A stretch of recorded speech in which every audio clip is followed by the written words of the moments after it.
आप सभी को सादर जय जिनेंद्र। आप देख रहे हैं आपका अपना लोकप्रिय यूट्यूब शांतिनाथ चैनल।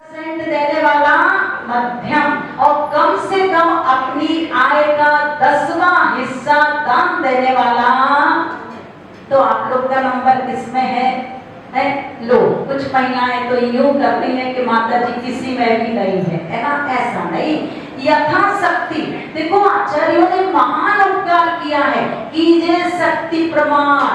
दिखाने के लिए हमें दान नहीं देना, मात्र लोगों को समझ में आए कि अरे वाह इतना बड़ा दानी, और दान ना देना, पैसा नहीं देना, बोली हुई राशि नहीं देना, ये और अधिक हमारे जीवन में पाप का कारण बनता है।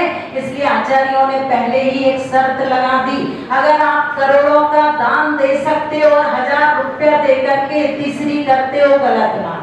और अगर आपके पास लाखों रुपया दान देने को नहीं है और करोड़ रुपया दिखाने के लिए देते हो, वो भी गलत है। इसलिए कितनी अच्छी बात कही, कीजिए शक्ति के अनुसार। गर्मी, इतना तापमान, और ऐसे समय में दिगंबर साधु एक बार आहार पानी करे और उसमें भी बालचंद महोदय है ना, स्वागत सम्मान कर दे।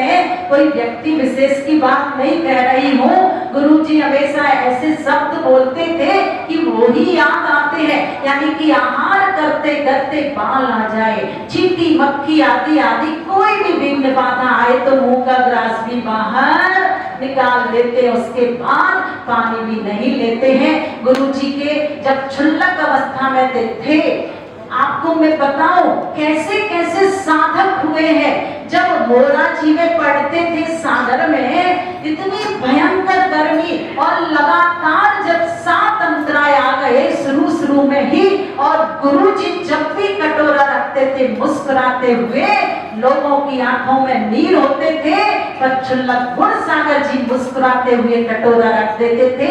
हम लोग जब दर्शन करने जाते थे, पंडित श्री पन्ना लाल जी साहित्याचार्य जी जब पढ़ाते थे, हम लोगों से कहते थे, क्यों बहनों देख करके नहीं देते हो गुरुजी को, इतने दिन के अंतराय आ गए। अब क्षुल्लक श्री सन्मति सागर जी महाराज श्री को जब लगा तो उन्होंने कहा, आज मैं जा करके कराऊंगा किसका आहार। हाँ, अब देखिए कर्म की प्रबलता किस तरह से काम करती है। क्षुल्लक श्री सन्मति सागर जी महाराज श्री गए, और जैसे ही कटोरा दिया श्रावकों ने, पहला पानी दिया और अंतराय आ गया, तो क्षुल्लक सन्मति सागर जी महाराज श्री को भी बड़ी पीड़ा सी हुई कि मैं भी आया, मैं भी इनके अंतराय को रोक नहीं पाया। तो निश्चित रूप से ऐसे कर्म की जब तीव्र फल देने की शक्ति होती है, तो हमारा पुरुषार्थ भी काम नहीं करता। कितना भी देख करके दे रहे हो, पता नहीं कहां से ऊपर से बाल उड़ करके आ जाता है। तो निश्चित रूप से देखिए, दोनों का ही अंतराय कर्म का होता है। लेने वाले का लाभांतराय कर्म का होता है, देने वाले का दानांतराय कर्म का होता है। अब आप रोने बैठ जाओगे तो और अधिक आगे के लिए दानांतराय कर्म बांधोगे। साधु के मन में जरा सी संकलेशता, कैसे श्रावक है, देख करके नहीं देते हैं, समझ ही नहीं रहे हैं कि इतनी भयंकर गर्मी। अरे भैया, जो कर्म उदय में आना है उसमें समता रखोगे तो पास हो जाओगे, और थोड़ा सा भी अगर संकलेश परिणाम आ गया, किसकी हानि है? स्वयं की हानि है। इसलिए भैया समता के धनी हमारे ये दिगंबर मुनिराज हुआ करते हैं। मुनि श्री शिव सागर जी के विषय में मैं क्या कहूँ, आप लोग बहुत ज्यादा जानते हैं। जरा सा भी कमरे में बैठते हैं तो खिड़की में अगर हवा आने की स्थिति होती है तो वो भी बंद, अंधेरे में बैठे रहते हैं। धन्य है ऐसे साधक।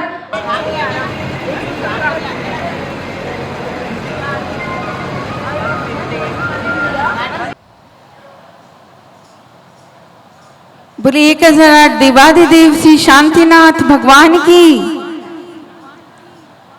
देखिए, जय कुछ ही लोग बोलते हैं और कुछ चुपचाप बैठे रहते हैं। ये हमें सौभाग्य मिले कि हम अपने मुख से भगवान की जयकारा लगा सकते हैं। हमें भगवान ने बोलने के लिए मुंह दिया है तो जयकारा जरूर लगाना चाहिए।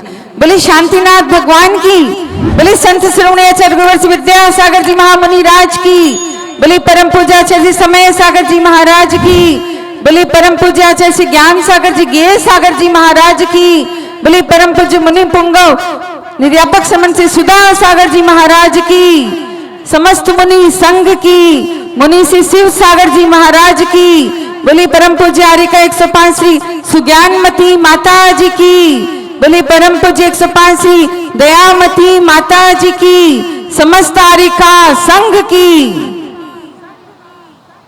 हाँ, मैं दीदी से निवेदन करूंगी, दीदी अपना स्थान ग्रहण करें और हम सभी दीदी को जय जिनेन्द्र करेंगे। दीदी जय जिनेन्द्र, जय जिनेन्द्र, जय जिनेन्द्र। आज के कार्यक्रम की शुरुआत मंगलाचरण से। मंगलाचरण के लिए मैं बुलाना चाहूंगी समूह शरण महिला मंडल साहदरा, वो यहाँ आए और आज के कार्यक्रम की शुरुआत करें। भगवान की जय, शांतिनाथ भगवान की जय।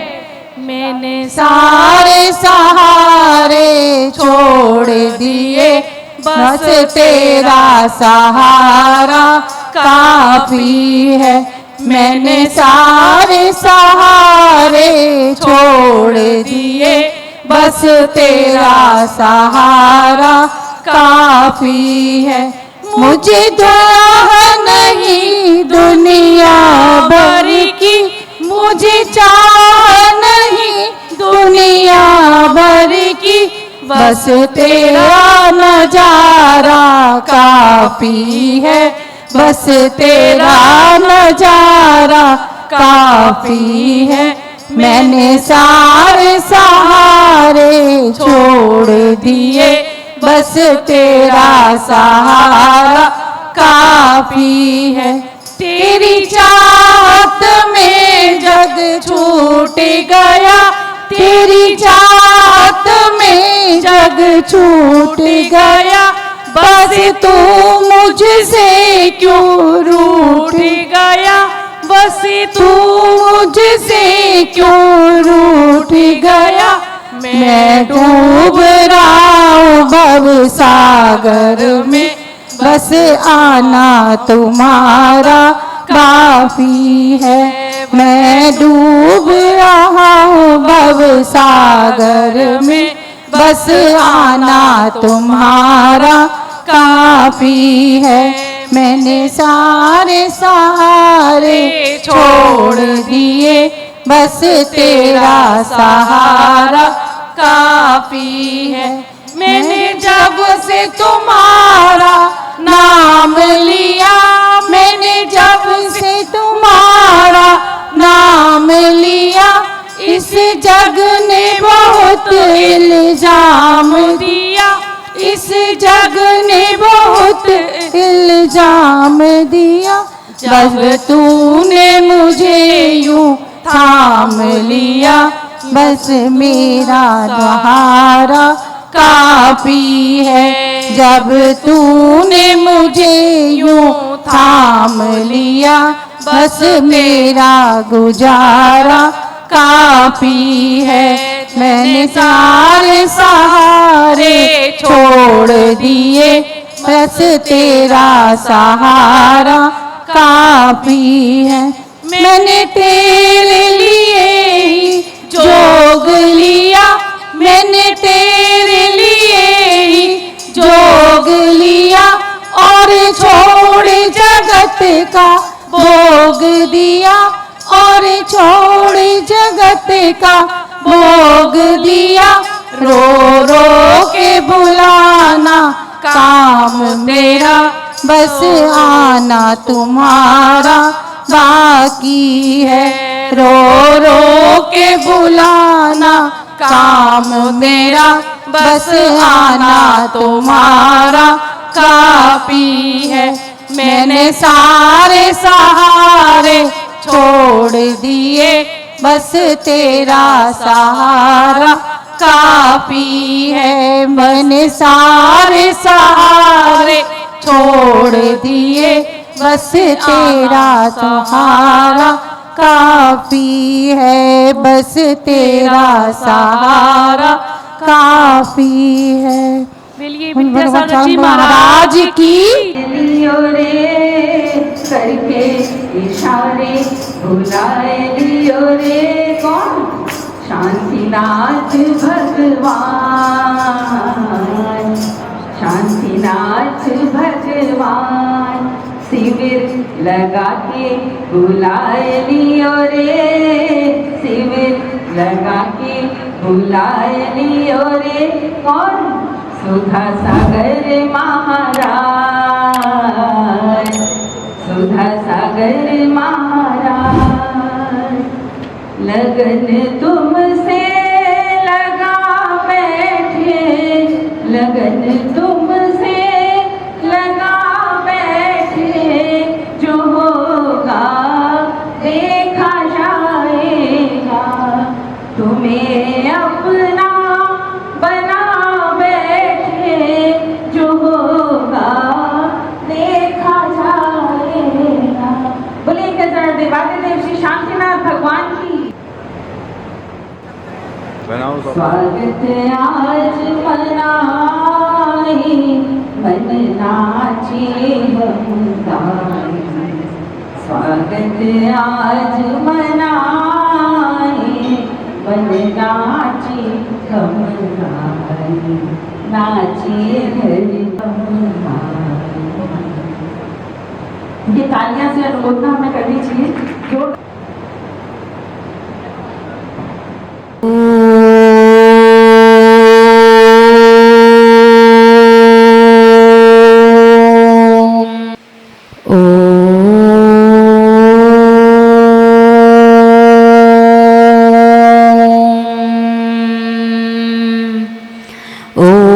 नमः सिद्धेभ्यः ॐ नमः सिद्धेभ्यः ॐ नमः सिद्धेभ्यः नमो अरिहन्ताडं नमो सिद्धाडं नमो आयुर्याडं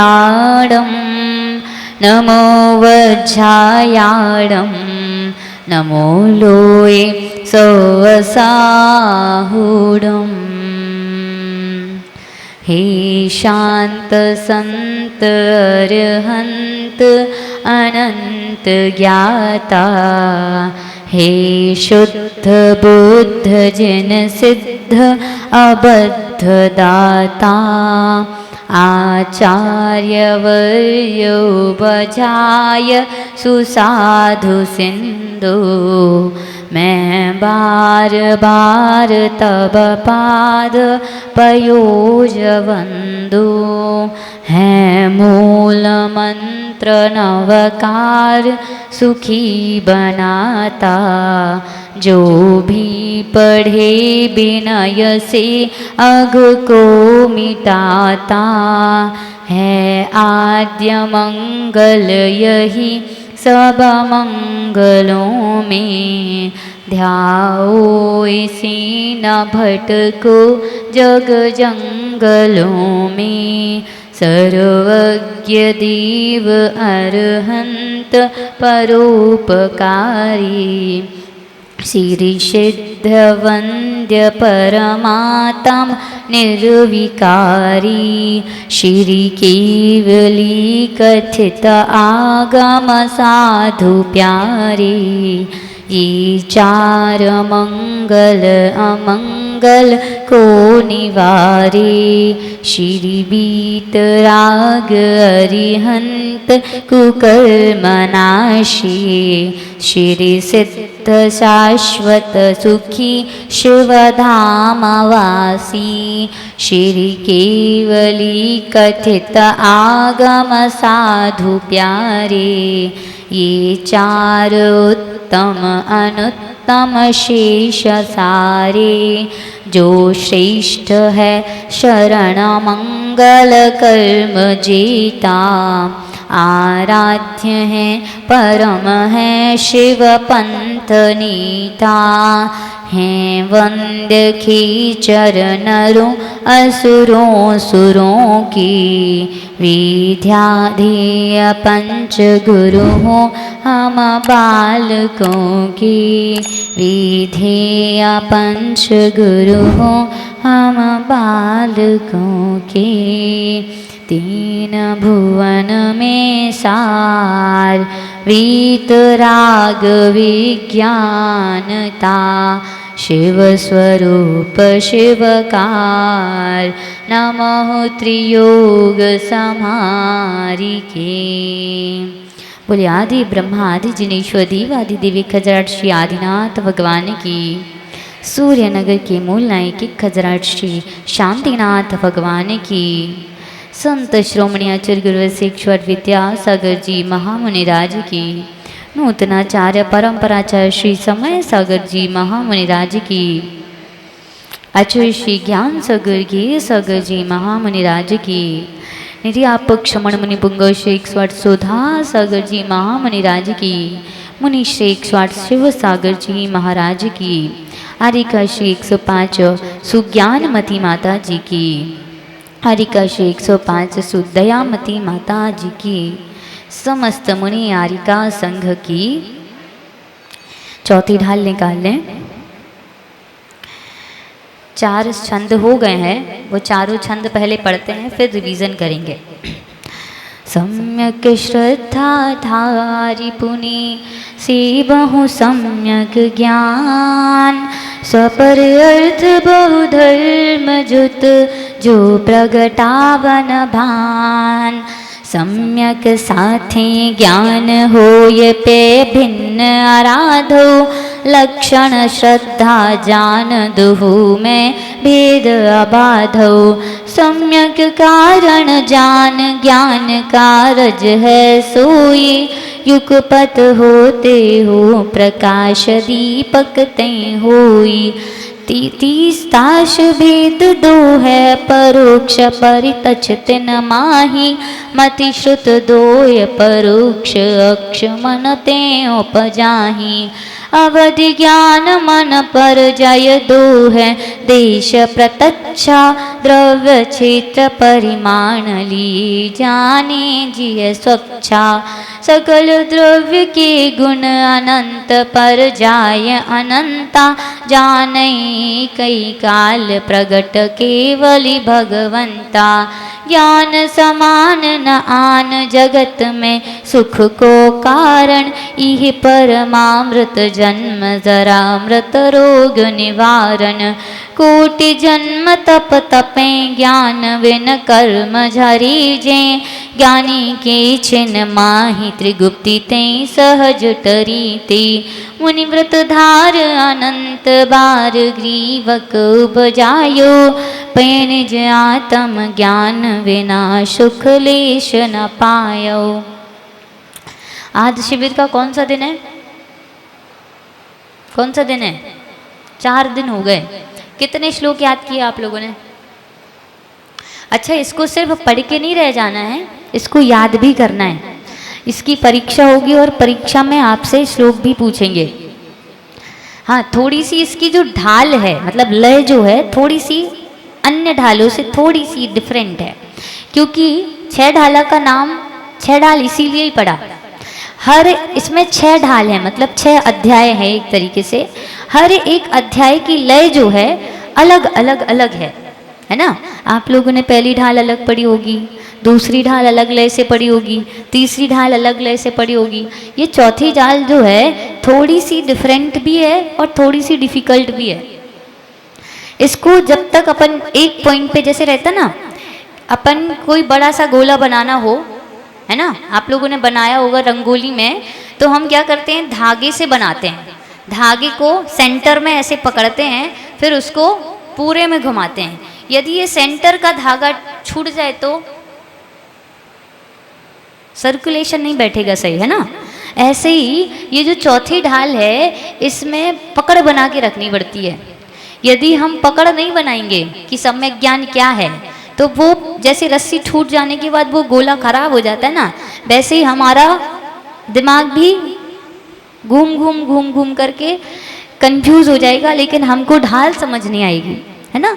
तो हम इसको व्यवस्थित तरीके से उसका रिवीजन करके हुए, है ना, जितने बार भी आप पढ़ो, शुरुआत से पढ़ो, मतलब पहले दोहे से पढ़ना शुरू करो। 2 मिनट लगेंगे पढ़ने में, उसको पहले दोहे से पढ़ोगे तो दिमाग में उसका अर्थ जो है सेट हो जाएगा, और जब पहले दूसरे तीसरे का अर्थ सेट हो जाएगा तो आगे की गाथाएं बहुत सरल हैं। अभी अपन जो पढ़ेंगे वो गाथाएं बहुत सरल हैं, बस शुरुआती जो है, क्योंकि उसमें भेद की बात है, और जब भेदों की बात हो जाती है तो कन्फ्यूज़न क्रिएट होती है, और भेद 1-2 हो तो चलता है, उसमें भेद और उसके भी भेद जब हो जाते हैं तो थोड़ा सा जो है उसमें डिफ़िकल्टी आ जाती है। चलिए चलते हैं। सम्यक ज्ञान की चर्चा चल रही थी। सम्यक ज्ञान किसे कहते हैं? किसे कहते हैं सम्यक ज्ञान? पहली जो पंक्ति है उसमें ही लिखा हुआ है, सम्यक साथे ज्ञान होए पे भिन्न आराधो, अर्थात जो सम्यक दर्शन के साथ साथ होता है फिर भी उससे डिफरेंट है। क्यों? क्योंकि उनका लक्षण अलग अलग है। सम्यक दर्शन का लक्षण क्या है? श्रद्धान करना। सम्यक ज्ञान का लक्षण क्या है? ज्ञान करना। और सम्यक ज्ञान किसे कहते हैं? तो स्वपर अर्थ बहुधर्म जुत, अर्थात ऐसा ज्ञान जो स्वयं को और पर को कैसे जानता है? बहुत पक्षों से, मतलब अनेक धर्मों के साथ जानता है। ऐसा नहीं कि एक ही पक्ष से बस जान रहा है। उसमें कहा कि अनेक पक्षों से वो सही जानता है, कि अगर हम व्यवहार की बात करते हैं तो व्यवहार की बात से भी सही है, और निश्चय की बात कर दे तो निश्चय की अपेक्षा से भी सही है। तो वो अनेकांतवाद से जो जान रहा है या जो ज्ञान हो रहा है, वही ज्ञान कौन सा ज्ञान है? सम्यक ज्ञान है। और सम्यक ज्ञान सम्यक दर्शन से डिफरेंट क्यों है?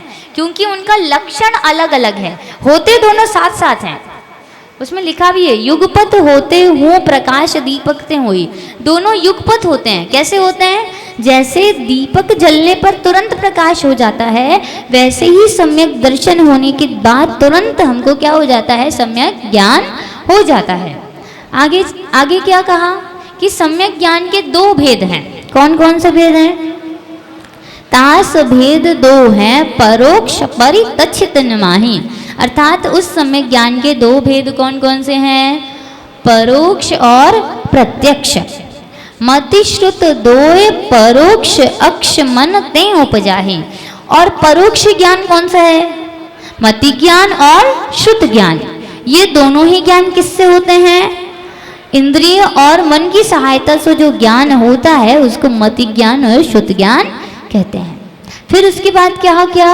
अवधि ज्ञान मन पर जय 2 हैं देश प्रत्यक्षा, अर्थात परोक्ष ज्ञान तो समझ में आ गया कि परोक्ष ज्ञान किसके द्वारा हो रहा है? इंद्रियों और मन के ज्ञान हो रहा है, मति ज्ञान और शुद्ध ज्ञान के द्वारा हो रहा है। लेकिन जो प्रत्यक्ष ज्ञान होता है वो किसके द्वारा होता है? डायरेक्ट आत्मा के द्वारा होता है। उसमें इंद्रियों और मन की कोई भी अवस्था नहीं रहती, कोई हेल्प नहीं करते, ना इंद्रिय मन का कोई भी वहाँ पे सर्वत्र लोप रहता है। मतलब जो आत्मा से डायरेक्ट ज्ञान हो रहा है वो कौन सा ज्ञान है? प्रत्यक्ष ज्ञान है। और प्रत्यक्ष कितने प्रकार का है? 2 प्रकार का है। कौन कौन सा? देश प्रत्यक्ष और सकल प्रत्यक्ष। देश प्रत्यक्ष में कौन कौन से ज्ञान आए थे? अवधि ज्ञान और मनः पर्य ज्ञान। वो दोनों ही ज्ञान कैसे हैं? तो कहा द्रव्य क्षेत्र परिमाण, अर्थात जो द्रव्य क्षेत्र और परिमाण की क्या लिए हुए हैं? अवधि, लिमिटेशन लिए हुए हैं। देखो, केवल ज्ञान लिमिटलेस है, वहाँ पे किसी भी प्रकार की लिमिटेशन नहीं है कि ये सिर्फ यहीं तक जान पा रहे हैं। केवल ज्ञान लिमिटलेस है। तो मनः पर्य ज्ञान और अवधि ज्ञान क्या है? उसको लिमिटेड ही जानते हैं। जैसे इस चेयर के बाहर ये एक सीमा हो गई, ये एक अवधि हो गई, बस यहीं तक जो ज्ञान हो रहा है आत्मा के द्वारा वो अवधि ज्ञान। और मनः पर्य ज्ञान क्या? इसी क्षेत्र के लोगों के मन की बात पढ़ पा रहे हैं, है ना। अवधि ज्ञान में तो भव भवांतरों की बात जानते हैं। और मनः पर्य का मतलब होता है जो मन को, बात को, मन को पढ़ ले, है ना। जैसे माइंड रीडिंग, जैसे आजकल है ना एक बहुत फेमस एक कोई लड़की है जो है ना, आप मन में जो भी आप बोलते हो या मन में जो भी सोचते हो, है ना, नाम याद नहीं आ रहा, वो पढ़ लेती है, वो समझ जाती है। उसको कुछ थोड़ा बहुत हिंट देने की जरूरत पड़ती है। तो क्या वो मना परे ज्ञानी है? मान लूं क्या मैं उसको मना पर्याय ज्ञान? नहीं, मना पर्याय ज्ञान और माइंड रीडिंग अलग बात है। वो सिर्फ कुछ नंबर्स, कुछ नाम ही बता पाती है। लेकिन जो मना पर्याय ज्ञानी मुनिराज होते हैं वो पूरी अवस्था का ज्ञान कर लेते हैं। आप क्या सोच रहे हो, कैसे सोच रहे हो, पूर्व भाव में क्या सोच रहे थे, अगले भाव में क्या सोचोगे, ये होता है मना पर्याय ज्ञान। तो कंफ्यूजन में मत रहना। हमारे धर्म में मन पर्याय ज्ञान किसको होता है? सिर्फ और सिर्फ साधुओं के होता है। जो मुनिराज होते हैं मन पर्याय ज्ञान सिर्फ उन्हीं मुनिराजों के ही होता है और किसी के मन पर्याय ज्ञान नहीं होता। चलिए आगे चलते हैं। फिर उसके बाद हमने क्या पढ़ा था? एक देश प्रत्यक्ष हो गया। देश प्रत्यक्ष में कौन कौन से ज्ञान आ रहे हैं? अवधि ज्ञान और मना पर्याय ज्ञान। सकल प्रत्यक्ष में कौन सा आ रहा है? केवल ज्ञान। केवल ज्ञान कैसा है? तो कहा सकल द्रव्य के गुण अनंत पर जाए अनंता, जाने एक ही काल प्रगट केवली भगवंता। अर्थात केवल ज्ञान प्रकट होने पर जो केवली भगवान है वो सकल द्रव्यों के 6 द्रव्य अपन ने कल समझे थे, जीव, पुद्गल, धर्म, अधर्म, आकाश और काल, इन 6 ही द्रव्यों के अनंत गुण और अनंत पर्यायों को एक ही समय में जो जानते हैं वो केवल ज्ञानी होते हैं और वही केवल ज्ञान सकल प्रत्यक्ष कहलाता है। आगे, ज्ञान समान न आन जगत में सुख को कारण, कि मैंने इतना सब देख लिया इस संसार में लेकिन मुझे सम्यक ज्ञान के अलावा कोई भी सुख का कारण समझ नहीं आया। क्यों? क्योंकि यही एक अमृत के समान कार्य करता है। जैसे अमृत जो है, अमृत क्या काम करता है? अमृत पी लेने के बाद जन्म मरण नहीं होता, बुढ़ापा नहीं आता, रोग शोक भय नहीं होते। तो वैसे ही जब सम्यक ज्ञान प्राप्त हो जाता है तो उसके बाद जब जीव चारित्र धारण करके मोक्ष की ओर लग जाता है, जब वो मोक्ष प्राप्त कर लेता है तब जाकर के उसको भी जन्म मरण नहीं होता। तो कह रहे यही परमामृत, यह सम्यक ज्ञान ही परम अमृत की तरह जन्म जरा मृत्यु और रोग को नाश करने वाला है, इनका निवारण करने वाला है। समझ में आया? आगे चलते हैं। कोटि जन्म तप तपे ज्ञान बिन कर्म झरे थे। मैंने करोड़ों जन्मों में, कोटि जन्म तप तपे, मैंने करोड़ों जन्मों ने करोड़ों तप प्रकार का तप किया और तपस्या करने के बाद भी मेरे क्या है? ज्ञान के बिना कर्म ज्यादा झरे नहीं। और ज्ञानी के छिनवाए और ज्ञानी वाले, सोचो जो हमारे पास ज्ञान नहीं था, हमने इतनी तपस्या की फिर भी हम मोक्ष नहीं जा पाए, लेकिन जिसको सम्यक ज्ञान था उसने सिर्फ त्रिगुप्ति अर्थात अपने मन वचन और काय को बस संभाल लिया, अपने मन वचन और काय को बस कंट्रोल कर लिया और उसके क्षण भर में कर्म झड़ गए। ये क्या मैजिक है कि नहीं? सोचो, एक तरफ मिथ्या दृष्टि है जिसके पास ज्ञान नहीं है सम्यक ज्ञान, और एक तरफ सम्यक दृष्टि है जिसके पास सम्यक ज्ञान है। मिथ्या दृष्टि घोर तप कर रहा है, धूप में बैठता है, अनशन करता है, ओनोदर करता है, काय क्लेश करता है, काय उत्सर्ग करता है, सब कुछ कर रहा है, सारे तप कर रहा है। 12 तप होते हैं, 6 अंतरंग और 6 बहिरंग, सभी प्रकार के वो तप कर रहा है। लेकिन उन तप करने के बाद भी उसके पास सम्यक ज्ञान नहीं है, तो उसके कर्म नहीं झड़ पा रहे, वो फिर इसी संसार में भ्रमण करने लगता है। और एक तरफ सम्यक दृष्टि है जो सम्यक श्रद्धा और सम्यक ज्ञान के साथ आचरण कर रहा है, और आचरण भी में उसने क्या किया? सिर्फ मन वचन काय तीनों को संभाल लिया। त्रिगुप्ति ते सहज डरे थे, मतलब सहज ही डर जाते हैं, उनको कोई बड़े बड़े तपस्या करने की आवश्यकता नहीं रहती। सामान्य तौर पे ही उनके सहज रूप से क्षण भर में क्या हो जाते हैं? उनके कर्म झड़ जाते हैं, नष्ट हो जाते हैं। मुनिव्रत धार अनंत बार ग्रीव को उपजायो, कह रहे हैं मैंने अनंत बार मुनिव्रत धारण किया। ऐसा नहीं है कि हम मुनि नहीं बने, मैं सिर्फ ये नहीं दावा करती कि आप सिर्फ नारकी बने होंगे, आप सिर्फ त्रयंच बने होंगे, या हम सिर्फ देव या मनुष्य या नारकी त्रयंच ही बने होंगे। हमने कई बार मुनिव्रत भी धारण किया होगा, बस बतौर एक समस्या थी कि हमारे पास सम्यक ज्ञान नहीं था, और सम्यक ज्ञान नहीं होने के कारण उस मुनि व्रत का फल मुझे क्या मिला?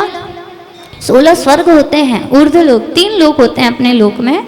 एक होता है अधोलोक जहाँ पे 7 नरक हैं, एक होता है मध्य लोक जहाँ पे असंख्यात द्वीप समुद्र हैं, जम्बू द्वीप, ढाई द्वीप है ना, और जो नंदीश्वर द्वीप है, ये सारे द्वीप समूह कहाँ पे हैं? मध्य लोक में। इसके जस्ट सुमेरु पर्वत के एक बाल ऊपर एक छोटा सा बाल का डिफरेंस है, जितना एक बाल अपना होता है ना, इस बाल के डिफरेंस से स्वर्ग शुरू हो जाते हैं। 16 स्वर्ग होते हैं, 16 स्वर्ग के ऊपर 9 ग्रहवेक होते हैं, फिर क्या होते हैं?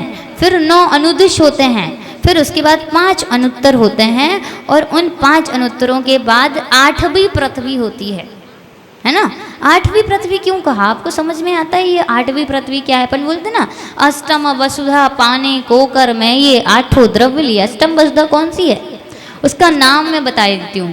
अष्टम वसुधा जो है ईशत प्राग भार, 8वीं पृथ्वी का नाम है ईशत प्राग भार।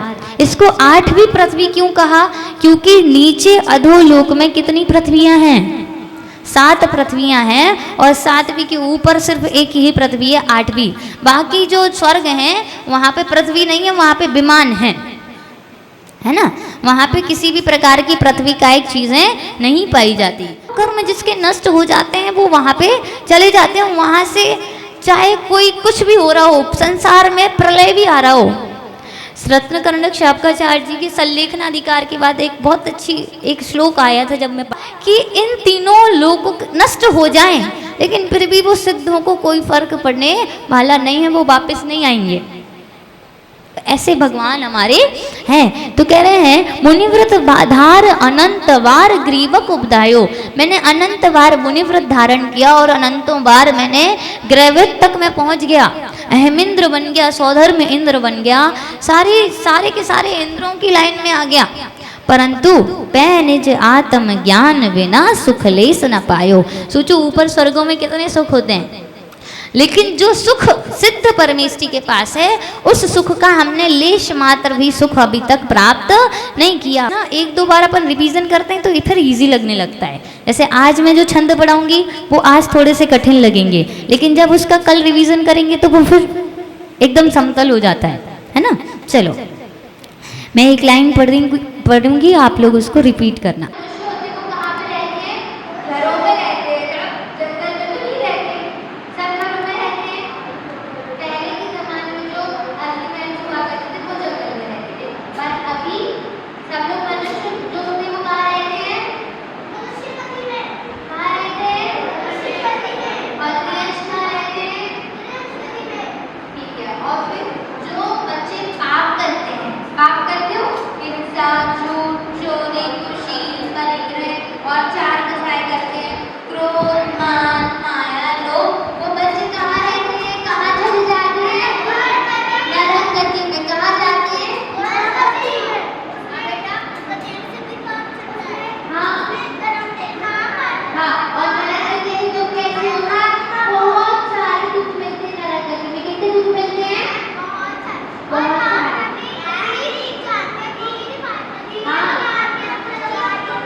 द्वारा जो कहे हुए तत्व हैं, इनको जब हम ऑब्जर्व करेंगे, इनका जब हम अभ्यास करेंगे, तो हमें समझ में आएगा कि इसमें से हमें कौन से तत्व हैं जो उपादेय हैं और कौन से तत्व हैं जो हमारे लिए हैं।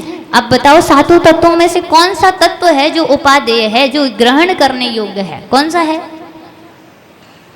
सातों तत्वों में से कौन कौन से जो तत्व हैं हमें ग्रहण करने योग्य हैं? हाँ, निर्जरा, बस, मोक्ष और संबर और हैं? एक तो स्वयं जीव उपादेय है, जीव हम छोड़ नहीं सकते। उसके बाद संबर, उसके बाद निर्जरा और एक मोक्ष। और हेय कौन कौन से हैं? तो कहा जब तक इस अजीब से संबंध रहेगा सो छूटेंगे नहीं, सो अजीब छोड़ने योग्य है। आश्रव जब तक करते रहेंगे सो बंद होता रहेगा, और बंद होता रहेगा सो हम भी इस संसार से बंधे रहेंगे। तो 4 तत्व तो उपादेय हैं, बाकी 3 तत्व क्या हैं? हेय हैं। तो इसीलिए कह रहे हैं ताते जिनवर कथित तत्व अभ्यास करीजिए। आप सोचो, आपने अभी तक 7 तत्व पढ़े होंगे, कभी ऑब्जर्व किया? ऐसे जैसे अभी अपन चर्चा चल रही है, आप लोग घर जाकर के करना। एक आध बार ऐसे बैठो ना, ऐसे अपन सोच लेते ना, बैठे बैठे बड़े बड़े सपने देख लेते हैं कि अभी एक घर और बनवाना है। ऐसी आज मैं ये कह रही हूँ, घर जाओ ना तो एक बार सोच लेना कि मैं जीव हूँ और इस जीव का कार्य क्या है। क्या मैं अजीब से ही हमेशा बंधा रहूँगा या मुझे मोक्ष प्राप्त करना है? एक बार जस्ट, मैं कह रही हूँ ये 5 मिनट की एक्सरसाइज आपको दे रही हूँ। इसमें आपको कोई पेन नहीं लेना, पेपर नहीं लेना, कुछ नहीं। आराम से आंखें बंद करके बैठ जाना, और ऐसी जगह बैठना जहाँ कोई मोह ममता ना हो। नहीं तो 5 मिनट के लिए बैठे, उतने में बच्चे आ गए आपके, फिर वो सारे चिंतन जो है सब धाराशायी हो जाएगा।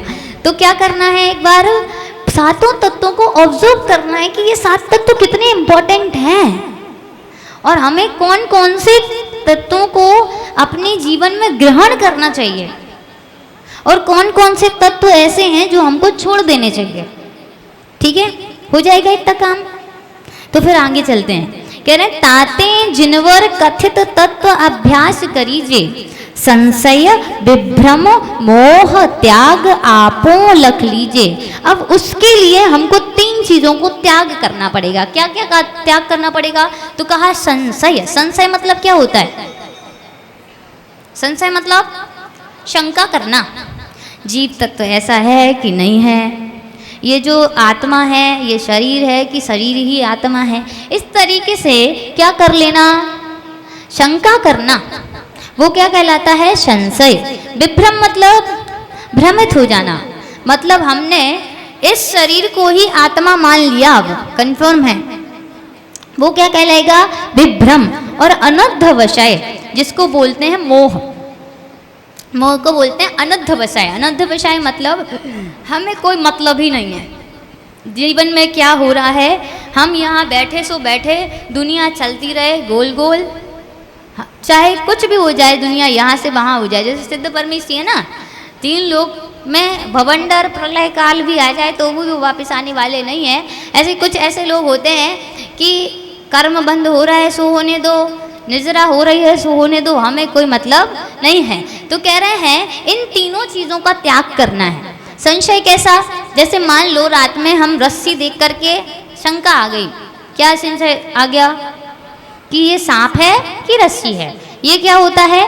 संशय। अब हमने उसको बिना जांचे परखे कह दिया भैया सांप है वहाँ मत जाना। अब बताओ वहाँ पे रस्सी डली थी और हम विभ्रम में आ गए, हमने विपरीत श्रद्धान कर लिया क्या कि वहाँ तो सांप है। अब 5-10 लोगों को वहाँ मंदिर जी में जाना था और हमने उनको रोक दिया, अरे भैया वहाँ पे सांप है वहाँ पे मत जाना, है ना। तो ये क्या कहलाता है? विभ्रम, मतलब उल्टा श्रद्धान, उल्टा मतलब एक तरीके से डिसीजन। जब संशय होता है तो हम डिसाइड नहीं कर पाते क्या सही है क्या गलत है, दोनों में कंफ्यूजन रहती है, वो कहलाता है संशय। और विभ्रम क्या कहलाता है? हमने गलत डिसीजन ले लिया या गलत डिसाइड कर लिया, वो चीज़ ऐसी थी नहीं लेकिन हमने उसको ऐसा मान करके बैठे हैं, वो विभ्रम। और अनद्धवशय, हमने देखा ही नहीं रस्सी है कि सांप है, हम चले गए। समझ में आया? तो कह रहे हैं इन तीनों को त्याग करके तत्वों में ना तो संशय होना चाहिए, जैसा जिनेंद्र देव में कहा है वैसा ही सही है, ना विभ्रम होना चाहिए और ना ही अनर्थ विषय होना चाहिए। तो संशय विभ्रम मोह त्याग आपो लख लीजिए अपना, अर्थात जीव तत्व को, अपने आप को हमको क्या करना चाहिए? देखना चाहिए कि यह जीव तत्व कैसा है, उसका स्वभाव क्या है और हमारा क्या कार्य है, कैसे हम मोक्ष की प्राप्ति कर सकते हैं। समझ में आया? फिर उसके बाद क्या कह रहे हैं? यह मानुष्य पर्याय सुकुल सुनि बोझन वाणी। कह रहे हैं सोचो, ये जो मनुष्य पर्याय मिली है, और मनुष्य में भी आप लोग कौन हो? सुकुल, उच्च कुल, जैन। फिर उसमें भी आपको जिनवाणी सुनने के लिए मिल रही है, गुरुओं का सानिध्य मिल रहा है ना? तो ये कैसी है? यह विधि गए न मिले सुमणि ज्यों उदधि समानी। कह रहे हैं इतनी दुर्लभता से ये जो मनुष्य कुल में भी जैन धर्म मिला, जैन धर्म में भी आपका इंटरेस्ट है, आप जिनवाणी सुन पा रहे हो। यदि ये अभी भी आपने सही तरीके से इस पर्याय का उपयोग नहीं किया तो कह रहे हैं यह विधि गए, और इस बार यदि चली गई सो कैसे मिलेगी? जैसे एक रत्न सागर में गुम जाए, अब ढूंढो मिल जाएगा क्या? न रत्न की जगह पत्थर और मिल जाएंगे, लेकिन रत्न बहुत मुश्किल से मिलेगा, बहुत मुश्किल से। तो कह रहे हैं जैसे सागर में रत्न खो जाता है, वैसे ही ये जो मनुष्य पर्याय अभी जो मिली है, यदि आपने ऐसी गवा दी अधर्म में, पापों में, तो आपको ये फिर से पुनः मिलने वाली नहीं है। अच्छा, आपने सर्वार्थ सिद्धि ग्रंथ सुना है? सर्वार्थ सिद्धि एक ग्रंथ है, आचार्य श्री पूज्यपाद स्वामी ने लिखा है, और तत्वार सूत्र जी के ऊपर उसकी संस्कृत की टीका है। तो एक बार हम लोग 9वें अध्याय का क्या कर रहे थे? वाचन कर रहे थे, पढ़ाई कर रहे थे, स्वाध्याय। तो उसमें कुछ पंक्तियां पढ़ने को मिली। कह रहे हैं ये जो हमको मनुष्य कुल मिलता है, और मनुष्य कुल में भी हमको जो जैन धर्म मिला है, जैन धर्म में भी हमको मंदिर का सानिध्य मिला, देव शास्त्र गुरु का सानिध्य मिला, और उसमें भी यदि हमारा इंटरेस्ट थोड़ा बहुत है, पढ़ रहे हैं, सुन रहे हैं, तो ये इतना दुर्लभ है। कितना दुर्लभ है? तो कहा एक बट वृक्ष का बीज जो होता है उसको हमने क्या करा? बो दिया। अब वो इतना बड़ा वृक्ष बनने में कितना समय लगेगा उसको? बस मतलब शतक समझ लो। और कितने वर्षों तक वो रहता है? अपन ने देखे ना, हजारों हजारों वर्ष पुराने पेड़ भी पाए जाते हैं। मतलब उतने वर्ष तक वो जब तक जिंदा है तब तक, और जब तक वो वहीं पे खड़े खड़े नष्ट नहीं हो जाता, जल नहीं जाता, और उससे भी एक बीज जब तक वो फिर से नहीं हो जाता, और बीज बन करके वो जब तक फिर से बट वृक्ष नहीं बन जाता, मतलब मिनिमम इतना समय हमको फिर से ये चीज़ें प्राप्त करने में लगेंगी। मिनिमम बोल रहे हैं, और मैक्सिमम तो 33 सागर है ना, पंच परावर्तन में से परावर्तन मान लो, है ना। तो इस प्रकार से सोच लो। आपको ये इसीलिए हम आपको ये बोल रहे हैं कि अभी तक हम सोचते ही नहीं हैं। हम फालतू की सारी चीज़ें सोच लेते हैं, लेकिन ये चीज़ हम सोचते ही नहीं है। सोचो कितनी बड़ी उपलब्धि है हमारे पास। इस संसार में भांति भांति के लोग हैं कि नहीं है? हम उनमें से नहीं हुए जिनके पास एक समय के लिए भोजन नहीं है, कपड़े नहीं है, घर नहीं है, और घर है सो भगवान नहीं है, भगवान है सो श्रद्धान नहीं है, श्रद्धान है सो ज्ञान नहीं है, ज्ञान है सो गुरु नहीं है, और गुरु है सो शास्त्र नहीं है। और ये सब होने के बाद भी सही है या नहीं ये भी नहीं पता, विवेक नहीं है। हमारे पास ये सब चीजें हैं, और फिर भी हम क्या कर रहे हैं? We are waste our time. और ये टाइम बहुत वैल्यूएबल है, मतलब बहुत कीमती, बहुत मूल्यवान है ये समय। और सोचो इसमें भी आपको ज्यादा समय नहीं मिला। देवों के जैसे आपके पास सागर की आयु नहीं है कि 10-10 हजार वर्ष तक जी रहे हैं। कितने वर्ष हैं बताओ? हाँ, आपसे पूछती हूँ मैं, कितने वर्ष और हैं आपके पास? अगले क्षण का भी नहीं पता, है ना। आजकल तो केस ऐसे हो रहे हैं, सुन के डर लग जाए, तो हमारे पास अधिक समय नहीं है, और वो समय यदि ये जो हमने इतनी अच्छी पर्याय यदि हमने गंवा दी तो कितनी बड़ी बात लिखी है कि जैसे अच्छा रत्न सुमणि ज्यों उदधि समानी, यदि एक बार रत्न हमको मिल जाए और धोखे से हमने पत्थर समझ के फिर से मिलेगा क्या वो? तो ऐसे ही हमने भी मनुष्य पर्याय बड़ी मुश्किल से मिली, और हमने क्या सोचा, अरे यार एक ही तो जीवन मिला है, जितना जीना है जी लो, जितना खाना है खा लो, जितना घूमना है घूम लो, फिर से पता नहीं कहाँ जाएंगे। तो हमने उसको भी क्या कर दिया, भव सागर में फेंक दिया, वो फिर से मिलने वाली नहीं है। आगे चले, चलो। धन समाज गज बाज राज तो काज न आवे,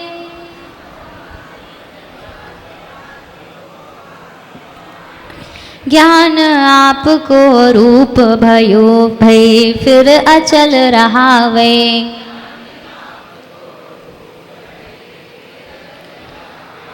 तास ज्ञान को कारण स्वपर विवेक बखानो,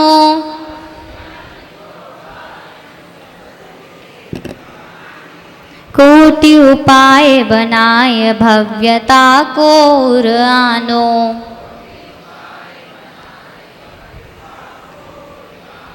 पूरा पढ़ते हैं।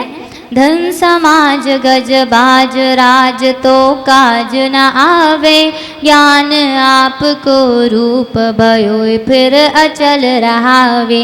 तास ज्ञान को कारण स्वपर विवेक बखानो, कोटि उपाय बनाए भव्यता को उर आनो।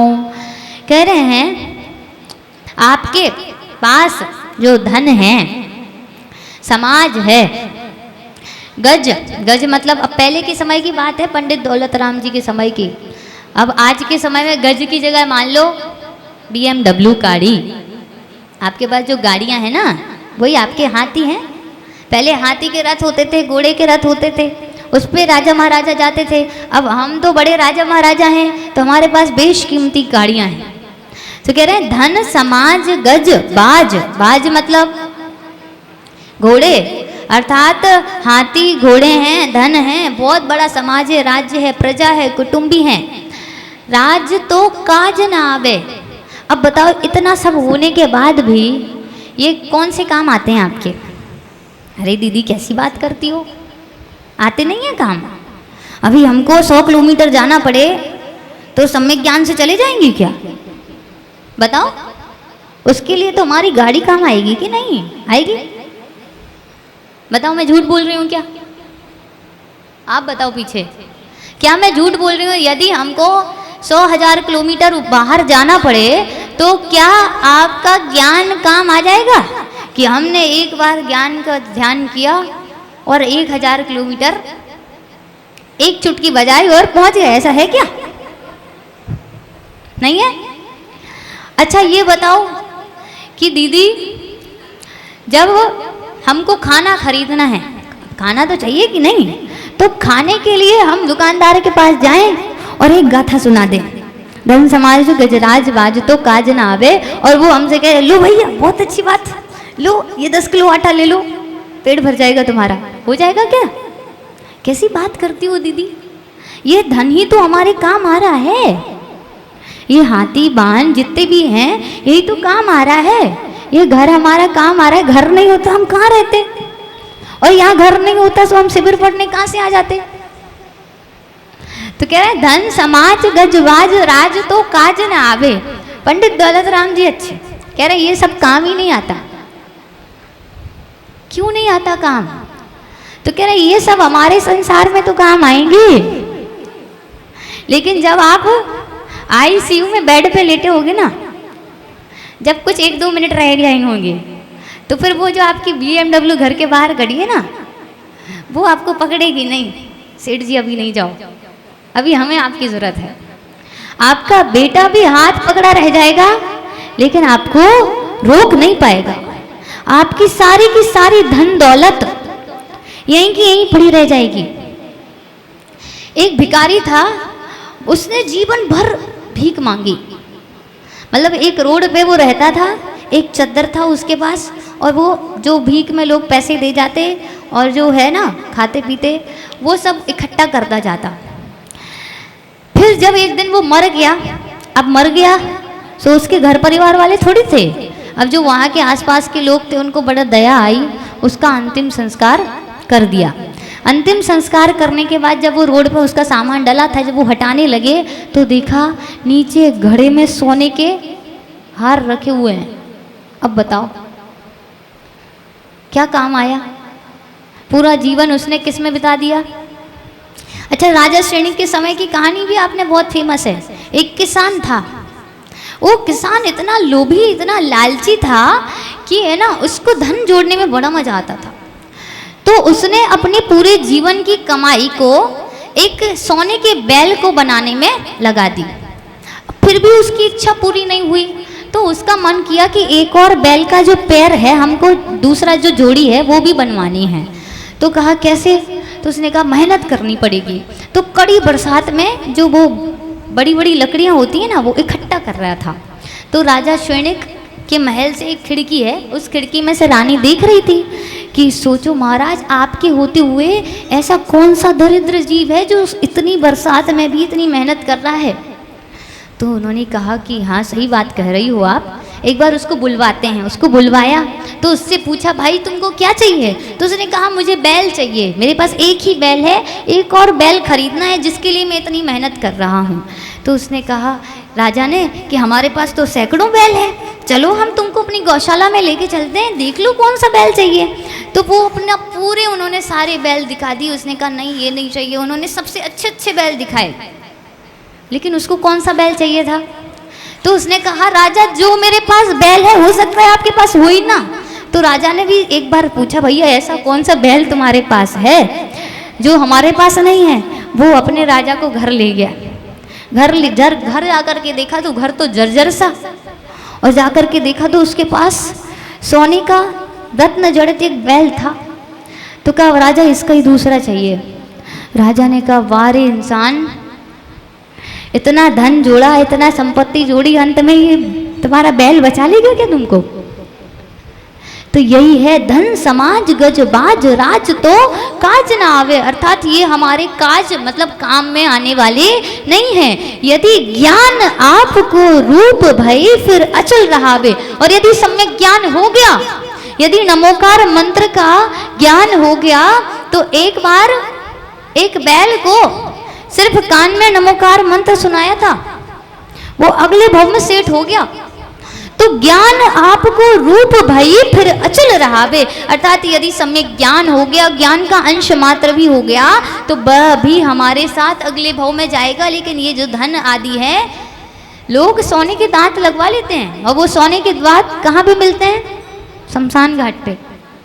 क्या वो भी आपके साथ जाते हैं? आप सोने की किडनी भी लगवा लेना तो भी नहीं जाएगी। हम कह रहे सोने का पूरा शरीर करवा लेना, लेकिन फिर भी आपके साथ कुछ भी जाने वाला नहीं है। इवन आपका ये शरीर भी यहीं छूट जाता है। तो कह रहे हैं धन समाज गज बाज राज कुछ भी काम आने वाला नहीं है, सिर्फ काम आने वाला है तो जो आपके पास आपका ज्ञान है, वही ज्ञान आपको अगले भाव में काम आएगा। वो आपके साथ अचल रहने वाला है, वो विचलित होने वाला नहीं है। तास ज्ञान को कारण स्वपर विवेक वखानो, और उस ज्ञान का कारण क्या है? स्व और पर का विवेक, कि आत्मा अलग है और ये शरीर अलग है। इस शरीर से हमको मोह नहीं करना। ये जो पर वस्तुएं हैं, उन वस्तुओं, ये सारी वस्तुएं हमारे काम में आने वाली नहीं है, तो हमको ये विवेक अपने आप में रखना बहुत आवश्यक है। कह रहे हैं तास ज्ञान को कारण स्वपर विवेक वखानो, अर्थात उस ज्ञान का कारण क्या है? स्व और पर का जो विवेक है वही उसका कारण है। उसी से हमको सम्यक ज्ञान की प्राप्ति होगी। कोटि उपाय बनाए भव्यता को उड़ानो, कह रहे हैं हे भव्य जीव, तुम कोटि उपाय बना करके, मतलब करोड़ों उपाय, इसके लिए तुम्हें कुछ भी क्यों ना करना पड़े, घर छोड़ना पड़े सो छोड़ दो, धन समाज गज बाज राज सब जो कुछ भी छोड़ने के लिए लगे वो सारे के सारे उपाय कर डालो, पर ज्ञान को अपने ओर में क्या कर लो, बसा लो, क्योंकि यही ज्ञान जो है आगे चल करके हमको एक दिन मोक्ष की प्राप्ति कराएगा। समझ में आया? ये समझ में आगे चले। क्योंकि अपन को 2 दिन और रह गए हैं, फिर उसके बाद 5वीं ढाल भी हमको कंप्लीट करनी है। जे पूरब शिव गए जाहि अरु आगे जे हैं,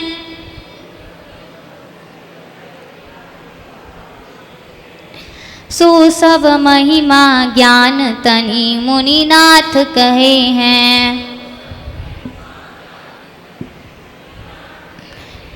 विषय चाह दवदाह जगत जन अरन दझावई,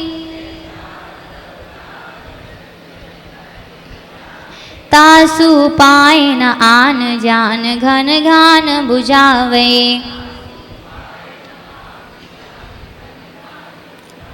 पूरा पढ़ते हैं। जे पूरब शिव गए जाहि अरु आगे जे है, सो सब महिमा ज्ञान तनि मुनिनाथ कहे हैं। विषय चाह दवदाह जगत जन अरनि दझावे, ताशु पाए बना उन आन ज्ञान घन गान बुझावे। कह रहे हैं कि ये जो सम्यक ज्ञान अभी अपन बोल रहे हैं ना, धन समाज गजवाज राज तो काज नावे, है ना। ज्ञान आपको रूप भय फिर अचल रहा है, अर्थात जो धन समाज आदि आपने तो बोल दिया कि ये हमारे काम नहीं आने वाले, काम में आने वाला कौन है, सिर्फ और सिर्फ ज्ञान है। ये किसने कहा, है ना। हम किसी चीज को प्रूफ कब मानते हैं? जैसे मान लो हम किसी रास्ते को प्रूफ कब मानेंगे? जब तक उस रास्ते से कोई गुजरा नहीं होगा, उसने वो रास्ता देखा नहीं होगा, तब तक हम क्या नहीं करते, बिलीव नहीं करते कि आप जो है सही बोल रहे हैं, है ना। जैसे मान लो किसी ने कहा वहाँ फलानी जगह खजाना रखा है ना, तो जब तक उस व्यक्ति के द्वारा वो देखा गया नहीं होगा, और आजकल तो हम वीडियोस पे प्रूफ करते हैं कि नहीं, जब तक हम किसी चीज़ की फोटो नहीं देख ले तब तक हम उस चीज़ को प्रूफ नहीं मानते। तो कह रहे हैं उसका प्रूफ क्या है कि सम्यक ज्ञान ही हमेशा रहेगा। कोई ना तो कोई प्रूफ होना चाहिए ना, तभी तो हम विश्वास करें। ऐसे कैसे आपने कह दिया और हम ऐसे धन समाज सब छोड़ दें? तो उन्होंने कहा नहीं, इसका प्रूफ है। कौन प्रूफ है? तो कहा जे पूरब शिव गए, अर्थात सम्यक ज्ञान के द्वारा पूर्व में अर्थात पहले भी शिव गए, अर्थात बहुत सारे लोग जो हैं मोक्ष प्राप्त कर चुके हैं। जाहि अरु आगे जे हैं, जाते हैं और आगे भी जाएंगे। किसने कहा? तो कहा सो सब महिमा ज्ञान तनि मुनि नाथ कहे हैं। और ये सारे महिमा किसने कही? मुनियों के भी जो नाथ हैं, ऐसे जिनेंद्र देव हमको कहे करके गए हैं, और उन्होंने कहा है यदि वो मोक्ष गए हैं तो मोक्ष होता होगा कि नहीं होता होगा। एक आध व्यक्ति गया होता तो अपन सोच लेते कि वो मोक्ष थोड़ी गया, तो गुम गया। कितने लोग गए? करोड़ों लोग हो गए, अनंत लोग जा चुके और अनंत लोग जाएंगे। ये चीज जब हमारे सामने है तो हमें इसको क्या करना पड़ेगा? बिलीव इस पे करना पड़ेगा। सो सब महिमा ज्ञान तनि मुनिनाथ कहे हैं। कह रहे हैं मुनिनाथ अर्थात जो मुनियों के भी नाथ हैं, ऐसे गणधर देव, गणधर देवों के भी जो नाथ हैं, ऐसे जिनेंद्र देव कह रहे हैं उन्होंने ऐसी महिमा कही है। किसकी महिमा कही है? ज्ञान की महिमा कही है। तो उस समय ज्ञान के प्रभाव से ही क्या हो रहा है? सभी लोग मोक्ष जा रहे थे, जा रहे हैं और आगे जाएंगे भी। विषय चाह दवदाह जगत जन अरनि दझावे। कह रहे हैं जो विषयों की चाह है, जो इच्छाएं हैं, जो तृष्णाएं हैं, जो लोभ लालच है, वह तो कैसी है? सो कह रहे हैं विषय चाह दवदाह अर्थात वो कैसी है? दवा दाह दावाना लंगनी देखी आपने? एक होती है नॉर्मल आग, है ना, जो हमारे घर में लग जाती है, फायर ब्रिगेड आता है और डाला पानी और बुझ गई आग। लेकिन एक होती है दवदाह मतलब भयंकर अग्नि, इतनी भयंकर अग्नि जो किसी भी पानी से सही होने वाली नहीं है। तो कह रहे हैं विषय चाहों की जो अग्नि है, क्या कर रही है वो? कह रही है विषय चाह दव दाह जगत जन। जगत जन मतलब इस संसारी जीव को, जगत मतलब संसार में जो, जन मतलब जो रहने वाले प्राणी हैं, संसारी जीवों को क्या कर रहे हैं? अरणी दझावे, अर्थात वो ऐसी भयंकर आग है जैसे पर्वत को एक आग जला देती है। अब सोचो पर्वत को कौन सी आग जला पाएगी? माचिस की तीली। आप लोगों ने देखा जंगलों में आग लग जाती है, वहां पे एक दूसरे से पेड़ ऐसे घर्षण होते हैं और घर्षण होते होते एक पेड़ में आग लगती है, दूसरे पेड़ में आग लगती है, पता चलता है 1000 फीट स्क्वायर फीट का पूरा जंगल जल गया। उसको बुझाने कौन गया? उसमें जलते जलते सारे जीव ही जल गए। तो कह रहे हैं ये जो विषयों की आग है, ये विषयों की जाह है, वह भी इसी अग्नि के समान है, इस संसारी जीव को जला करके ही रख देती है ना। फिर कह रहे हैं तासु, उस अग्नि को शांत करने के लिए, कौन सी अग्नि को?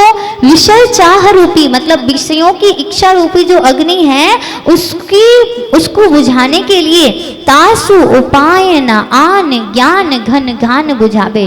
उसके लिए जैसे जो वर्ष वहाँ पे जो आग लगी है वन में, उसके लिए हम कितने ही फायर ब्रिगेड ले जाएं, कितने ही सारे पानी के टैंकर ले जाएं, लेकिन वो आग किससे बुझेगी? जब तक घनघोर वर्षा नहीं होगी, जब तक स्वयं प्रकृति वहां पे बरसात नहीं करेगी, तब तक वो अग्नि क्या है? बंद होने वाली नहीं है। वैसी विषय चाह वाली जो अग्नि है इस संसारी जीव के इतनी लगी हुई है, जब तक ये ज्ञान, सम्यक ज्ञान रूपी जो बरसात है, कह रहे हैं ज्ञान घन घान, घन घान मतलब ज्ञान रूपी जो मेघ हैं, उनका जब तक ये ज्ञान इस संसारी जीव पर नहीं पड़ता, तब तक वह भी विषयों की इच्छा में जलता रहता है ना। इतनी इच्छाएं उसकी होती हैं, इच्छाएं कभी शांति नहीं होती। तो उन इच्छाओं को शांत करने के लिए क्या चाहिए?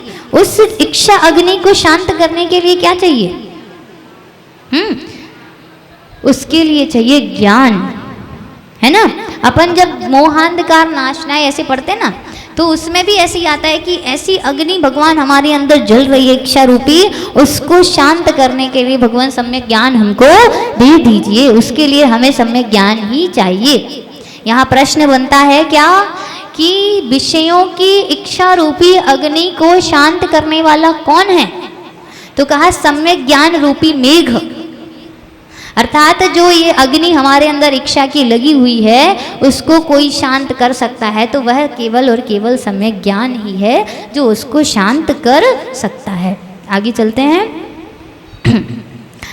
पुण्य पाप फल माही हरख विलिखो मत भाई,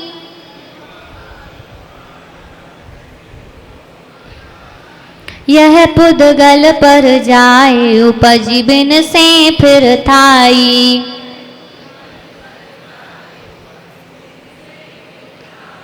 लाख बात की बात यही निश्चय उरलाओ,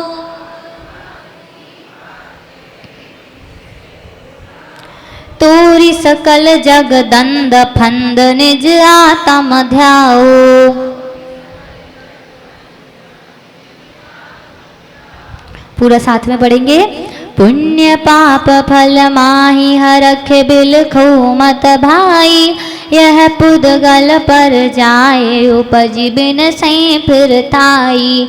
लाख बात की बात यही निश्चय उरलाओ, तोरी सकल जगदंद फंद निज आत्म ध्याओ। कह रहे हैं कि पुण्य पाप फल माही, अर्थात पुण्य का फल मिलता है सो हम कैसे हो जाते हैं? पुण्य का फल कैसा मिलता है?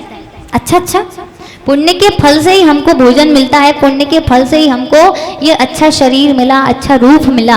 और पाप के फल से हमको क्या मिलता है? दुख मिलते हैं। तो कह रहे पुण्य पाप फल माही, अर्थात पुण्य और पाप के फल को जब हमें मिले, पुण्य और पाप का फल, तो कह रहे हैं हरख, हरख मतलब सुखी होना और बिलखो मतलब रोना। तो पुण्य का जब फल मिलेगा तो हम कैसे होंगे? हरख मतलब हर्षित होंगे, खुश होंगे कि आह कितना आनंद आ रहा है। सोचो हम है ना अपने पुराने कर्मों के फल को भोग भोग कर खत्म कर रहे हैं, और आगे आने वाले, जैसे मैंने अभी कल परसों जब अपनी एक प्रश्न आया था कि मोक्ष मार्ग में नाश्ता क्या ले जाना चाहिए, तो मैंने आपको बहुत अच्छा उदाहरण बताया था कि हम जब कहीं बाहर जाते हैं तो हम डिब्बे में अच्छे अच्छे पकवान भर करके ले जाते हैं, ना कि सड़ी गली चीज़ें, ताकि वहाँ जाकर के हमको अच्छा अच्छा भोजन मिले, है ना। लेकिन यहाँ जब हम दूसरे भाव में जाएंगे तो कर्म का कौन सा डिब्बा ले जाएंगे। अगले भाव में पता चले डब्बा खोला और हम सूंघ ही नहीं पा रहे, इतना गंदा, इतने गंदे गंदे कर्म भर के ले जाओगे तो वहाँ पे वही सेवन करना पड़ेगा। वहाँ पे एक्सचेंज ऑफर नहीं चलेगा। यहाँ तो फिर भी चल जाता है कि भैया हम अच्छा नहीं लाए, आपके पास हो तो एक आध दो पुड़ी हमें दे दो, हम आपको बाद में दे देंगे। वहाँ पे एक्सचेंज ऑफर नहीं चलता कि भैया ये हमने अच्छे अच्छे कर्म किए, हमारा डब्बा आप ले लो, आपका डब्बा हम ले ले रहे, या फिर अपन थोड़ा मिक्स कर लेते हैं, जैसे टिफिन शेयर करके खाते ना बच्चे, थोड़ा सा हम भी ले रहे, थोड़ा सा तुम दे दो, थोड़ा सा तुम दे दो। यहाँ पे टिफिन शेयर हो जाता है, लेकिन कर्मों का टिफिन शेयर नहीं होता। कर्मों का टिफिन खुद ही खाना पड़ता है, चाहे अच्छा बना हो सो और नहीं बना हो सो, क्योंकि बनाया आपने खुद है ना। तो कह रहे हैं पुण्य पाप फल माही हरख विलिख्यो मत भाई। जब पुण्य का उदय आए सो हर्षित मत हो, और पाप का फल उदय में आए तो बिलखो मतलब रो मत। यह पुद्गल पर जाए उपजी बिन से फिर थाई। टेंशन नहीं लो, ये तो पुद्गल की पर्याय है, फिर से उत्पन्न हो जाएगी। एक बार नष्ट होने के बाद फिर से उत्पन्न हो जाएगी, फिर नष्ट होगी, फिर उत्पन्न हो जाएगी। तो कह रहे हैं ये तो सारी पुद्गल की पर्याय हैं, ये तो खत्म होती रहती हैं, आती रहती हैं। कभी किसी के बहुत अच्छे दिन होते हैं सो वो करोड़पति रोड़पति हो जाता है, और जो रोड़पति होता है वो करोड़पति हो जाता है। क्यों? क्योंकि उसके कर्म के फल हैं। तो करोड़पति को हंसना नहीं और रोड़पति को रोना नहीं, और जब वो करोड़पति रोड़पति बन जाए सो भी नहीं रोना, है ना। और जब रोड़पति करोड़पति हो जाए सो मान नहीं करना, खुश नहीं होना। तो कह रहे हैं लाख बात की बात यही निश्चय और लाओ। इतनी सब बातें हमने कह दी। पंडित दौलत राम जी कह रहे हैं कि हो सकता है आपको थोड़ी सी नींद आ गई हो सकता है खाना बनाने की चिंता हो सकता है घर जाने की भी चिंता हो सकता है, क्या हो सकता है, क्योंकि हम संसारी जीव हैं, हमें कुछ भी हो सकता है। तो कह रहे हैं चलो ठीक है, इतनी सारी बातें भूल जाओ, अभी तक मैंने जो कहा सब दिमाग से निकाल दो। लाख बात की बात यही निश्चय और लाओ। कह रहे अंदर सिर्फ एक ही बात दिमाग में भर लो, तोरी सकल जग दंड फंद निज आत्म धाओ। अर्थात जितना भी ये सकल है, जग है, संसार है, ये क्या है? दंड फंद है, इसमें फंसे ही रहेंगे। जैसे मकड़ी अपने जाले में खुद फंस जाती है ना, खुद ही अपना जाल बनाती है और खुद ही फंस जाती है। हम भी तो उसी मकड़ी के जैसे है ना, अपन ही अपना भाव बनाते हैं कि नहीं? ऐसा तो है नहीं कि स्वाध्याय हम कर रहे हैं और फल आपको मिल रहा है। सारे स्वाध्याय मैंने कर लिए और फल आंटी को मिल गया कि आज है ना इनका फल इनके लिए जाता है। जैसे आप लोग अभी उपहार देते हैं ना कि आज का उपहार इनकी तरफ से है तो इनको गिफ्ट, और अगर मान लो उनके परिवार से कोई आ गया, वो नहीं आए तो उनको मिल जाता है। लेकिन कर्मों में ऐसा नहीं होता भैया, आपने जितना काम किया है उतना ही फल मिलेगा, उसके अलावा फल मिलने वाला नहीं है। तो यहाँ कह रहे हैं तोरी सकल जग दंड फंद निज आत्म ध्याओ। कह रहे हैं तो पूरे सकल से, अर्थात तोरी मतलब होता है सकल, तोरी मतलब हटा करके, पूरे जग संसार के दंड फंद हटा करके, चिंता भय हटा करके किसको ध्यान करना है?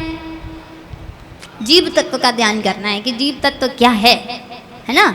लेकिन ऐसा ध्यान नहीं करना कि सिर्फ जीव ही जीव का ध्यान करते रहो। पता चले खाना खा रहे हैं और हम कह रहे हैं मैं तो शुद्ध हूं, है ना, हम तो अभी मोक्ष में बैठे हैं। नहीं, हमको ध्यान कैसा करना है कि ये आत्म एक दिन मोक्ष जाता है। और कैसे जाएगा? जब तक मैं पुरुषार्थ नहीं करूंगा, जब तक अच्छे कार्य नहीं करूंगा, शुभ कर्म नहीं करूंगा। और शुभ कर्म में से ही एक कर्म का फल जो है तीर्थंकर प्रकृति भी है। तो कर्म सारे खराब नहीं होते, कर्म अच्छे भी होते हैं, कर्म तीर्थंकर भी करते हैं। तीर्थंकर प्रकृति का बंध भी जीव ही करता है। तो कह रहे हैं कर्म सारे बुरे नहीं होते, कर्म में अच्छी शुभ प्रकृतियां भी होती हैं। तो शुभ कार्य करेंगे तो शुभ कर्म प्रकृतियों का बंध होगा, और शुभ कर्म प्रकृतियों का जब फल आएगा तो वो हमारे लिए कैसा होगा? शुभ ही होगा।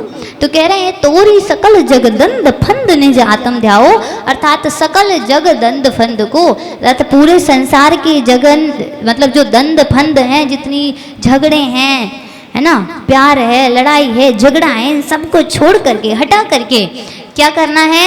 नित्य मतलब हमेशा अपनी आत्मा का ध्यान करना चाहिए, और उस आत्मा के ध्यान में हमको लगना चाहिए। और उसमें लगने के लिए हमको थोड़े थोड़े से नियम लेना, थोड़ी थोड़ी सी तपस्या करना, ये सारी चीज़ें बहुत आवश्यक हैं। चलो समय अपना हो गया है, इसका एक बार उच्चारण कर लेते हैं ताकि आप लोग इतने श्लोक याद करके आएंगे। कल से एक अपना क्वेश्चनार भी होगा, मतलब मैं आपसे प्रश्न पूछती हूँ ना 5, तो आप लोगों में से भी कोई एक जिज्ञासा पूछेंगे कि दीदी हमें सही में ये समझ नहीं आ रहा, तब तो हमें समझ में आए, हमें लगे कि हम तो बस बोलते जा रहे हैं, इस वाले कान से सुनी और इधर से निकाल दी, तो मज़ा नहीं आएगा। चलो, सम्यक ज्ञानी होए बहुहृदय चारित लीजे,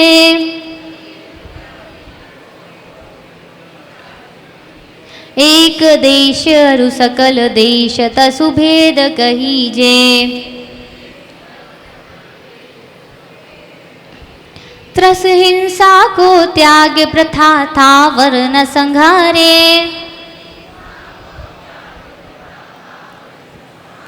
पर बधकार कठोर निंद्य नहीं बयन उचारे।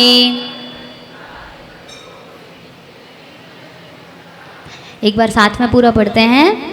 सम्यक ज्ञानी होए बहुहृदय चारित लीजे, एक देश अरु सकल देश तसु भेद कहीजे, त्रस हिंसा को त्याग वृथा था वर्ण संघारे, पर बधकार कठोर निंद नहीं बयन उचारे। अभी अपना सम्यक ज्ञान पूरा हो गया। कल से अपन सम्यक चारित्र के जो 2 भेद होते हैं उसमें से हमारे काम की चीज़ें हम कल पढ़ेंगे, ठीक है। चलिए 5 प्रश्न पूछ लेते हैं। पहला प्रश्न है,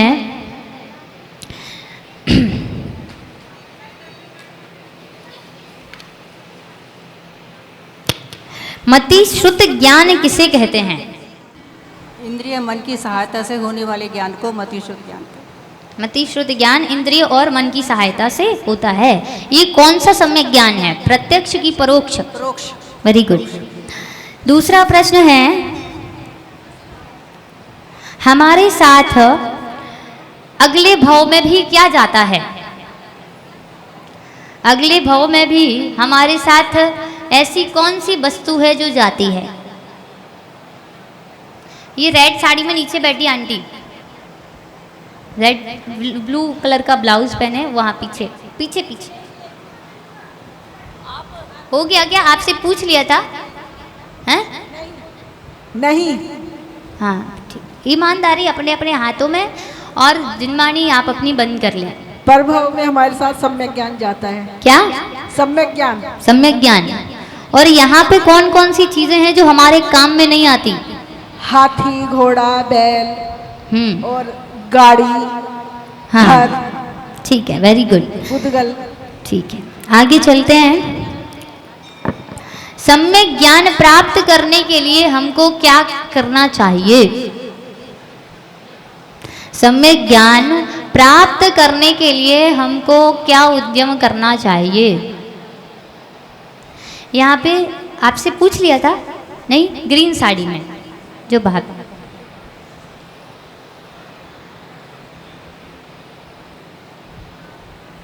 जय जिनेंद्र दीदी।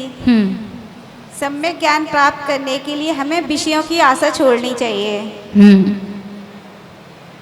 यही है, सही में? सही बताओ, थोड़ा सा पास है आप, और थोड़ा सा, और कोई? और हमें थोड़ा बहुत व्रत, उपवास, संयम को धारण करना चाहिए। सब और कोई? और धन समाज गज बाज राज को काज ना। ये तो प्रश्न पूछ लिया मैंने। ये पूछा है कि सम्यक ज्ञान प्राप्ति के लिए हमको क्या करना चाहिए। आज मैंने वो होमवर्क भी दिया है आपको करने के लिए।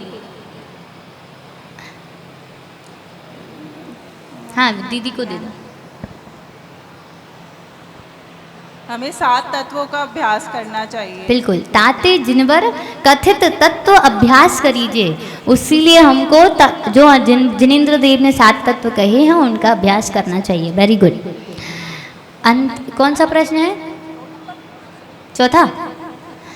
अगला प्रश्न है कि जो सम्यक ज्ञान है वो ही हमारे काम आता है, ऐसा किसने कहा है? सम्यक ज्ञान ही है जो हमारे साथ हमेशा काम आता है, ऐसा किसने कहा है? ये जो आपके बगल में ही है ना, ये रेड साड़ी में, ये हाँ, ये सम्यक ज्ञान,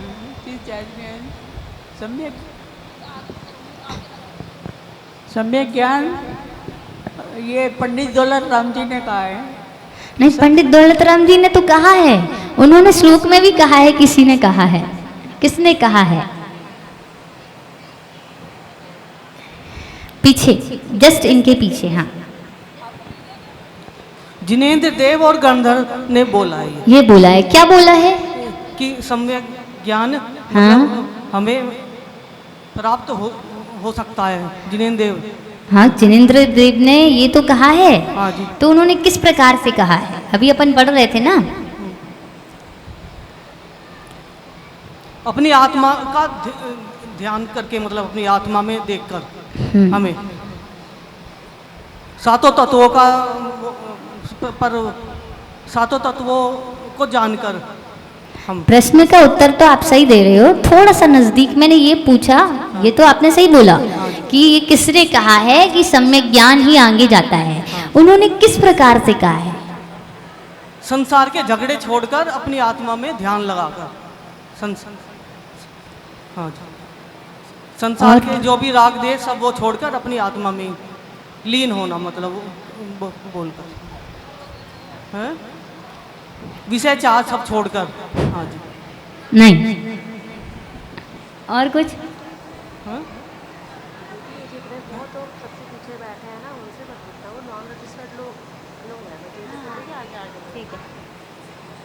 क्या? तत्वों को जानकर, मतलब हम। हाँ, हाँ, ठीक है, दे दीजिए। बाकी उत्तर इसका इस प्रकार से है कि जो पहले भी मोक्ष गए हैं, अभी जा रहे हैं और आगे भी जाएंगे। किसके कारण जा रहे हैं? सम्यक ज्ञान से ही जा रहे हैं, और ऐसा जिनेंद्र देव ने कहा है। अंतिम प्रश्न एक और रहेगा ना? हाँ, एक और प्रश्न है। अब दूसरा ये देखो, एक बात आपसे कह देते हैं कि जब हमारे यहाँ पे हम लोग जब कक्षा पढ़ते हैं ना गुरुजी से, तो हमारे लिए हमारी ड्रेस पहनना बहुत ज़रूरी रहती है। अगर मान लो हम लोगों में से ही आपकी कोई ड्रेस पहन के चला जाए और गुरुजी उसको पहचानते भी होंगे ना, तो भी फिर भाव नहीं देते वो। क्यों नहीं देते? क्योंकि ड्रेस उनके लिए, उनकी आंखों में क्या है कि ये हमारी बच्ची है। ऐसे ही आप जो शिविरार्थी हैं उनके लिए ड्रेस कोड है। ड्रेस कोड में मैं ये नहीं बोल रही कि आप सफ़ेद सूट और पिंक चुन्नी डाल करके आओ। आपके लिए इन लोगों ने कितनी मेहनत की, सोचो। आपके लिए आइडेंटिटी कार्ड बनवाए, उसको छपवाए, किस लिए? घर रखने के लिए हैं? घर पे वो क्या पानी वानी पीते हैं क्या? किस लिए दिए उन्होंने? हमें भी तो समझ में आएगा ना कि इनका रजिस्ट्रेशन है, ये सही में यहाँ पे एडमिट बच्चे हैं, यहाँ पे पढ़ रहे हैं। कुछ लोग आते हैं सुनने के लिए और कुछ लोग आते हैं रियलिटी में पढ़ने के लिए। अब परीक्षा तो उनकी होगी जो कक्षा में पढ़ते हैं, तो उन्हीं से हम पूछेंगे। अब मान लो हमें तो समझ में ही नहीं आता कौन पढ़ रहे हैं और कौन आकर के दीदी की बातें सुन रहे हैं। तो इसीलिए इस बात का विशेष ध्यान रखें कि आप सभी लोग अपने पास आइडेंटिटी कार्ड रखिए। जैसे उनकी देखो व्यवस्थाएं करना बहुत कठिन है। आप लोग ये समझते हो कि आपको ये पंडाल बढ़िया मिल गया और आप बैठ करके बढ़िया स्वाध्याय कर रहे हैं, लेकिन इस पंडाल को बनाने वाले और इसकी देख रेख समझ सब कुछ करने वालों से पूछिए कि वो कितनी रात जागे हैं, कितने लोगों से उनने कांटेक्ट किया होगा। हमारे यहाँ भी शिविर लगते हैं, लेकिन ऐसा शिविर हमने पहली बार देखा। नहीं सही में, मैंने अपने 7 साल हो गए मुझे वहाँ पे पढ़ते पढ़ते, 7 साल के एक्सपीरियंस में मैंने लगभग 5 से 7 शिविर सही में लगा लिए, 5-7 शिविर तो मैंने लगा लिए होंगे। तो 5-7 साल के शिविर में मैंने पहला शिविर ऐसा देखा है कि जिसके लिए पंडाल लगा।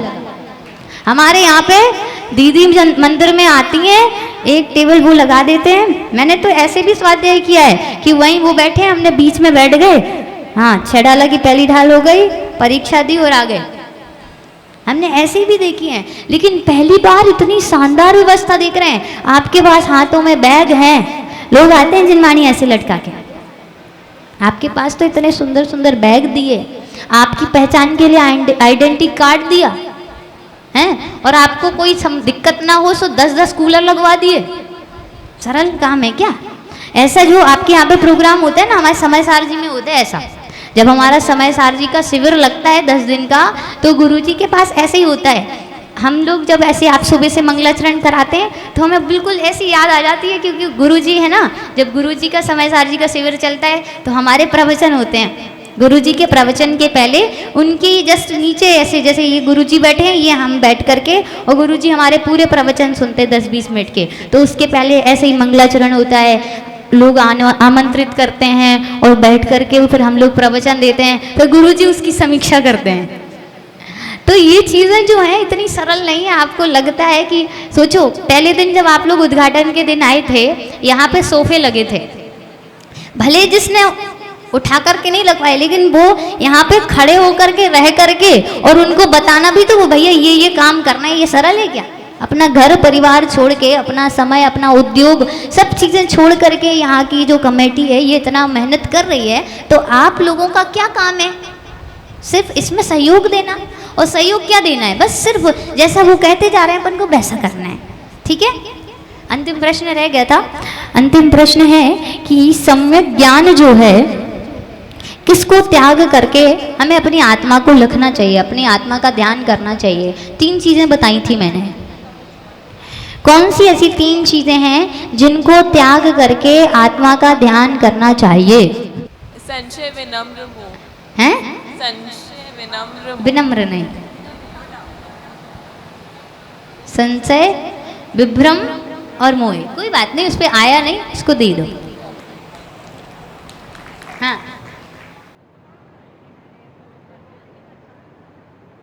नितिन भैया, नीरज भैया, आज